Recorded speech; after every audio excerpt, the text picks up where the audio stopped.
अस्सलाम वालेकुम जी, मेरा नाम महमूद हसीम है। आप देख रहे हैं टेक्निकल गाइडेंस। आज की वीडियो में मैं आपको बताऊंगा कि बैटरीज को चेक करने के क्या तरीके हैं। यानी कि अगर आपको स्क्रैप में से कहीं बैटरियां मिल रही हैं और आप उनको चेक करना चाहते हैं कि आया कि ये बैटरियां काम की हैं या बिल्कुल डेड हैं, तो आपको कैसे पता चलेगा। जैसे कि आप ये 5 अदद बैटरियां देख रहे हैं और ये देख रहे हैं बबल्स भी बन रहे हैं। एक बैटरी जो काफ़ी अच्छी हालत में देखने को लग रही है और ये दूसरी बैटरीज भी आप देख सकते हैं और अभी ये चार्जिंग पे लगी हुई हैं। तो मैं आपको बताता हूँ आज की वीडियो में कि कौन कौन से तरीके हैं, कितने तरीके हैं टोटल जिनसे बैटरियों को चेक किया जाता है। और कुछ लोग कन्वेंशनल मेथड्स यूज़ करते हैं, यानी कि 3 मेथड ऐसे हैं जिनके ज़रिए एक नॉर्मली गेस किया जाता है कि बैटरी आया के काम की है या नहीं है। सबसे पहले मैं आपको ये बताऊँ, यहाँ पर ये काफ़ी सारी बैटरियाँ लगी हुई हैं चार्जिंग में और ये एक सीरीज़ में लगी हुई हैं, एक सीरीज़ में लगी हुई हैं और हाई वोल्टेज का ये एक चार्जर पड़ा हुआ है और ये काफ़ी इसमें रेंज होती है, तकरीबन कोई ये 12 वोल्ट से लेकर अप्रॉक्सीमेटली कोई 70-80 वोल्ट तक का होता है। और ये ऊपर आप हीट सिंक के ऊपर देख रहे हैं, ये एक रेक्टिफायर है और नीचे ये ट्रांसफार्मर बड़ा सारा पड़ा हुआ है। ये ट्रांसफार्मर जो है ये 220 वोल्ट लेता है इनपुट में और इसकी प्राइमरी जो है 220 वोल्ट से चलती है और जो सेकेंडरी वायरिंग है वो काफ़ी मोटी इसमें वायर यूज़ होती है अम्पेयर वाइज, ठीक है। वो इसमें ऑटोमेटिकली आपको देती है कन्वर्ट करके लो वोल्टेज। इसमें फिर ऑप्शन होते हैं, लूप्स निकाली जाती हैं 12 वोल्ट, 24 वोल्ट, 36 वोल्ट, इसी तरह से 60 वोल्ट, इस तरह से डिफरेंट इसमें लूप्स होती हैं। जैसे जैसे आपने बैटरी बढ़ाते जाएंगे इसके साथ तो इसकी लूप्स जो हैं वो आपको वहाँ से वोल्टेज हाई करने पड़ते हैं। ज़्यादा बैटरियाँ अगर चार्ज करवानी है आपने तो इसमें बैटरीज हमेशा सीरीज़ में लगाई जाती हैं और सब बैटरीज सेम करंट से चार्ज होती हैं। अभी जो इन्होंने सेटअप लगाया हुआ है ये एक बैटरी शॉप है और ये सोलर के ऊपर चार्जिंग करते हैं। आमतौर पे पहले लोग जो थे वो वापडा के कमर्शियल यूनिट्स को यूज़ करते हुए किसी भी बैटरी को यूज़ करवाते थे, जिसकी वजह से चार्जिंग का ये मेथड काफ़ी महंगा पड़ता था। आपको पता है कि एक अगर बड़ी बैटरी 27 प्लेट या ट्यूबलर बैटरी को चार्ज करना हो तो अप्रॉक्सीमेटली 1-1.5 यूनिट या फिर पौना यूनिट खर्च हो जाता है। ये बैटरी टाइप और साइज़ के ऊपर डिपेंड करता है। तो अगर ये 10 बैटरियां एट अ टाइम चार्ज करनी हो तो आप समझ सकते हैं कि 10 यूनिट तो वापडा के 1 घंटे में यूज़ हो सकते हैं अगर इनको सही कैपेसिटी से यूज़ करें तो, अगर इनके अम्पेयर ज़्यादा हों चार्जिंग के, ठीक है। लेकिन ये नॉर्मली मैंने देखा है 5 अम्पेयर, 6 अम्पेयर या मैक्सिमम 7 अम्पेयर से लोग चार्जिंग करवाते हैं और मैंने अक्सर देखा है कि सही तरीके से प्रॉपर उनकी चार्जिंग करवाते नहीं हैं। जो चार्जिंग की उन्होंने लिमिट रखी होती है वो लिमिट नई बैटरी के लिए तो कामयाब है बिल्कुल। नई बैटरी अपनी ग्रेविटी खुद ब खुद ही पूरी कर लेती है, उसको हल्का सा चार्जिंग का सिर्फ आसरा ही चाहिए होता है और वो खुद ब खुद अपनी ग्रेविटी मुकम्मल कर लेती है। लेकिन जो पुरानी बैटरियाँ होती हैं या ख़ास तौर पे यूज्ड बैटरियाँ, जो ख़राब बैटरियाँ होती हैं जिनकी ग्रेविटी पूरी नहीं हो रही होती, तो उनके लिए स्पेशली उनको अलग से चार्जिंग पे लगाना चाहिए और उनको 15 से 20 एम्पेयर मिनिमम देने चाहिए और हाई वोल्टेज देने चाहिए। और एक बैटरी को अगर आपने उसकी ग्रेविटी पूरी करने के लिए चार्जिंग पे लगाना है तो आपको चाहिए कि अप्रॉक्सीमेटली 14 से 15 वोल्ट एक बैटरी को दें अगर वो ट्यूबलर बैटरी है। तो अगर वो नॉर्मल बैटरी है तो फिर भी आपको 14 वोल्ट लाजमी देने चाहिए एक बैटरी को सही तरीके से चार्ज करवाने के लिए। तो इसमें यह होता है कि ये सही तरीके से चार्जिंग नहीं करवाते और उसकी ग्रेविटी भी जो है वो सही तरीके से उसको पूरा नहीं करने की कोशिश करते।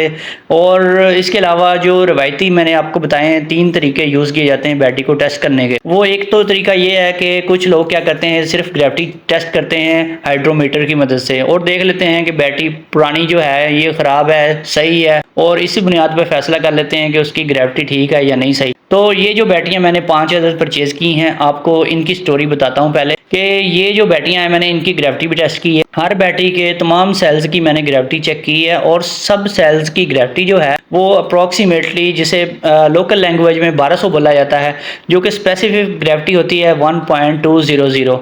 तो इन सब की ग्रेविटी 1.200, यानी कि अगर हम ग्रेविटी मीटर को देखें तो उसके सेंटर में जो ग्रीन कलर का मार्क होता है उसके सेंटर में एक लाइन लगी होती है, वहाँ पर इनकी ग्रेविटी आ रही है और ये ग्रेविटी देखा जाए तो बिल्कुल ठीक ग्रेविटी है। लेकिन इसका मतलब ये है कि बैटरियों की ग्रेविटी तो बिल्कुल पूरी है लेकिन बैटरियां चार्ज नहीं हैं। जब इनको चार्ज करेंगे तो इनकी ग्रेविटी बढ़ जाएगी, जो कि नॉर्मली बोला जाता है 1265, यानी कि 1.265। इतनी ग्रेविटी जब हो जाएगी तो बैटरियों की ग्रेविटी बिल्कुल पूरी हो जाएगी।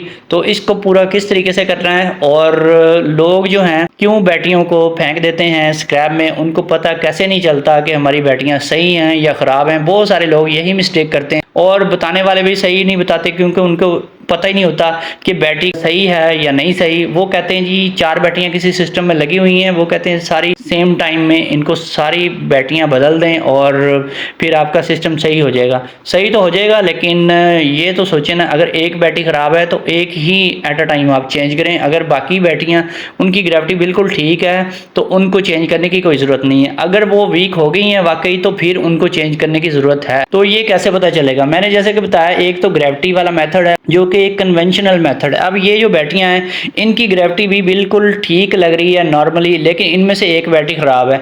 वो मैं आपको बता देता हूँ कि इन 5 बैटरियों में से एक बैटरी ऐसी है जो शॉर्ट सर्किटेड बैटरी है और वो देखने में बिल्कुल न्यू लग रही है। सिर्फ ग्रेविटी नहीं देखते, कुछ बैटरियां जो होती हैं वो शॉर्ट सर्किटेड भी होती हैं, यानी उनके सेल जो हैं वो डेड तो नहीं हुए होते, लेकिन उनमें कचरा आने की वजह से वो शॉर्ट सर्किट हो जाता है उनका और वो जो बैटरी है लो वोल्टेज पे चली जाती है। अब दूसरा मेथड क्या है बैटरी को टेस्ट करने का? वो वोल्टेज चेक करने से पता लगता है। यानी कि हर बैटरी को चार्ज करने के बाद आपने चार्जर हटाकर फिर आपने ऊपर मीटर लगाना है, वोल्ट मीटर। तो फिर आपने वोल्ट चेक करने हैं। हर बैटरी के 12 साढ़े 12 वोल्ट होने चाहिए, ठीक है। अगर किसी बैटरी के 9 वोल्ट या 10 वोल्ट आ रहे हैं तो इसका मतलब है कि वो बैटरी जो है वो शॉर्ट सर्किट बैटरी है। ये तो हो गया सेकंड मेथड। अब थर्ड मेथड जो है वो ये यूज़ किया जाता है कि कुछ बैटरी टेस्टर भी मिलते हैं, जैसे डाइवो का बैटरी टेस्टर भी आता है और भी कई कंपनीज़ के बैटरी टेस्टर मार्केट में अवेलेबल हैं। वो ऐसे होता है कि उसके साथ 2 तारें लगी होती हैं, काफ़ी मोटी 25 mm की या 35 mm की वायर्स लगी होती हैं, उनके साथ चिमटियाँ लगी होती हैं। एक टर्मिनल पे प्लस लगा दी जाती है, दूसरे टर्मिनल पे उसकी दूसरी चिमटी लगा दी जाती है और वो जो मीटर होता है उसके सेंटर में एक सुई सी होती है, जैसे एम्पेयर मीटर, उसी टाइप का उसका फंक्शन होता है। तो वो बैटरी को देखते हैं कि बैटरी कितनी वीक है और कितने एम्पेयर तक वो शॉर्ट सर्किट करने पर जाती है, और ऐसा करने से पहले बैटरी के सारे ढक्कन जो हैं वो खोल दिए जाते हैं। और ये काफ़ी डेंजरस मेथड है, इससे बैटरी फट भी जाती है अगर आपको सही तरीके से पता नहीं है कि किस टाइम पे उसको लगाना है। और चार्जिंग के दौरान अगर लगाने की कोशिश करेंगे तो फिर आपको सही पता भी नहीं लगेगा और उसके अंदर गैस भी होती है जिसकी वजह से बैटरी अक्सर ब्लास्ट हो जाती है। तो ये तो हो गया तीसरा मेथड। चौथा और पांचवा मेथड वो है जो बहुत कम लोग जानते हैं और यूज़ करते हैं। चौथा मेथड है वो मैं आपको बता देता हूँ। वो ये होता है कि आपने क्या करना है, बैटरी को मुकम्मल चार्ज करने के बाद आपने उसके सारे जो ढक्कन है वो खोल के रख देने हैं। कुछ मिनट तक आपने 5 से 10 मिनट उनको छोड़ देना है ताकि उसके अंदर जो गैस बनी हुई है वो सारी निकल जाए। जब गैस निकल जाए तो फिर आपने एक मोटी वायर लेकर, जो कि 25 mm या 35 mm की वायर होनी चाहिए, दोनों टर्मिनल्स को शॉर्ट करना है। लेकिन ऐसा आपने घर में हरगिज़ नहीं करना। अगर आप एक्सपर्ट हैं तो फिर ही आप ये काम कर सकते हैं, अदरवाइज़ आपकी बैटरी ब्लास्ट हो सकती है। तो फिर आप देखेंगे कि शॉर्ट सर्किट करने पे जो बैटरी के सेल्स हैं उनमें बबल्स बनने स्टार्ट हो जाते हैं। बबल्स बनने जब स्टार्ट हो जाएं तो समझ लें जिस सेल में बबल्स बन रहे हैं वो सेल आपका डेड है या फिर वो शॉर्ट सर्किटेड सेल है, ठीक है। तो फिर वो बैटरी आपकी बिल्कुल काम नहीं करेगी। तो इस तरीके से आप किसी भी बैटरी को टेस्ट कर सकते हैं। जिसमें बबल नहीं बन रहे वो बिल्कुल सेल ठीक होते हैं, उनमें कोई भी प्रॉब्लम नहीं होती। इसके अलावा जो सेल ओपन सर्किट होता है, जिसका अंदर से टांका टूटा हुआ होता है, उसमें भी बबल्स बन सकते हैं। इस तरह से आप किसी भी बैटरी को टेस्ट कर सकते हैं। और पांचवा जो मेथड है किसी भी बैटरी को टेस्ट करने के लिए वो ये है कि आपने उसको चार्जिंग पे लगा देना है। किसी भी सोलर इन्वर्टर के साथ या फिर किसी टैंकर या बूस्टर के साथ आपने उसको चार्जिंग पे लगा देना है। और चार्जिंग के दौरान आपने देखना है, एक तो उसको हाई वोल्टेज और हाई एम्पेयर से चार्ज करना है और ये देखना है कि उसके अंदर बबल्स बन रहे हैं या नहीं बन रहे, और बबल्स की मिकदार कितनी है। अगर वो थोड़े थोड़े हैं, जैसे इस सेल में आप देख सकते हैं बहुत मामूली, तो समझें कि वो सेल जो है वो काफ़ी हद तक ठीक है। अगर उसमें बबल्स बहुत ज़्यादा बन रहे हैं, बेतहाशा, उसमें आप देखेंगे कि पानी बहुत ज़्यादा ऊपर को उछल रहा है और बहुत ज़्यादा बॉइलिंग हो रही है, तो फिर आप ये समझ सकते हैं कि आपका वो सेल जो है वो शॉर्ट सर्किटेड सेल है, और या फिर वो सेल जो है वो ओवर ग्रेविटी पे चला गया है। दोनों में से कोई भी रीज़न हो सकती है जिसकी वजह से बबल्स बनते हैं। तो इसके लिए आपको काफ़ी जीनियस होना पड़ता है। आपको काफ़ी सारी बैटरियाँ चेक करने के बाद इस टेक्निक का पता चलेगा कि ये किस तरीके से काम करती है। मैं अक्सर इसी तरीके से बैटरियों को टेस्ट कर लेता हूँ और कई दफ़ा मैं सिर्फ चार्जिंग पे लगा के ही बैटरियों की कंडीशन का पता लगा लेता हूँ कि बैटरियों की फ़िलहाल क्या कंडीशन है। और जब ग्रेविटी वगैरह चेक करता हूँ तब सारी चीज़ें पता लग जाती हैं, क्लियर हो जाती है हर चीज़। तो सिर्फ ग्रेविटी पे कभी भी नहीं रहना चाहिए, क्योंकि जो बैटरियाँ मैंने परचेज़ की हैं इनकी चार्ज करने के बाद ग्रेविटी बिल्कुल 1.265 यानी कि 1265 हो गई थी। और सबकी ग्रेविटी पूरी होने के बावजूद भी एक बैटरी मैंने आपको बताया जो देखने में बिल्कुल न्यू लग रही थी, लेकिन उसमें शॉर्ट सर्किट था और चार्जिंग के दौरान भी वो बेतहाशा बबल्स बना रही थी। और इसके अलावा उसको जब चार्जिंग से हटा देते थे तो वो 9 वोल्ट या 9.5 वोल्ट या कभी 10 वोल्ट पे आ जाती थी।